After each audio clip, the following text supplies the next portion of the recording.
اسلام آباد کی تیاریاں دیکھ کے لگ رہا ہے کہ جیسے ہم تیار ہیں وہ پچھلا والا جو ڈیلیگیشن آیا تھا اس سے کچھ بڑھ کے کرنے کو. سو کیا ایسا ہو رہا ہے؟ because جے ڈی وینس کے نہ آنے کی خبر نے ایک امید یہ بھی ظاہر کی تھی کہ ایک ہی جگہ پر وائس پریزیڈنٹ نہیں جایا کرتے تو ہو سکتا ہے پریزیڈنٹ آ جائے سگنیچر کے لیے, لیکن اب بتایا جا رہا ہے جے ڈی وینس آ رہے ہیں. So can you shed light on this کہ ہونے کیا جا رہا ہے؟ دیکھیں, جے ڈی وینس اگر نہ آتے تو ایرانی کچھ بہت زیادہ خوش نہیں ہوتے. آپ کے علم میں ہے کہ جے ڈی وینس کو پہلے راؤنڈ میں بھی لایا کیوں گیا تھا؟ اس لیے کہ ایرانی جو ہے وہ جیرڈ کوشنر اور اسٹیو وٹکاف سے کچھ زیادہ خوش نہیں تھی, اور وہ یہ بات پبلکلی کہہ چکے تھے.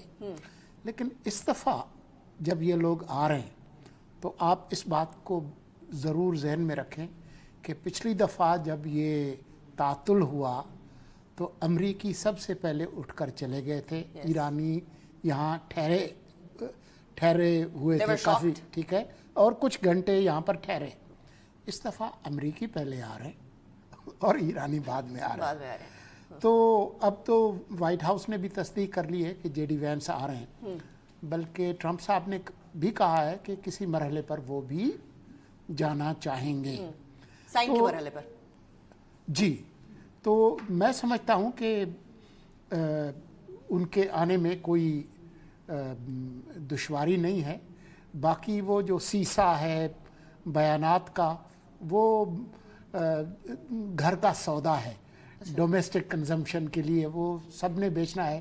آخرکار دونوں نے اپنی فتح کا اعلان کر کے اپنے ملک جانا ہے. Are you saying ابھی یہ جو ایرانین سرکاری میڈیا کہہ رہا ہے کہ ایرانینز نے آنے سے انکار کر دیا ہے اور امریکہ کے ساتھ بات چیت کرنے سے انکار کر دیا ہے, اس طرح کی کچھ اطلاعات پہلے بھی آئی تھی جو پہلا راؤنڈ ہوا کہ ایرانیوں نے کہا کہ ہم تو نہیں جا رہے, لبنان میں جنگ چل رہی ہے, فلاں ہو گیا.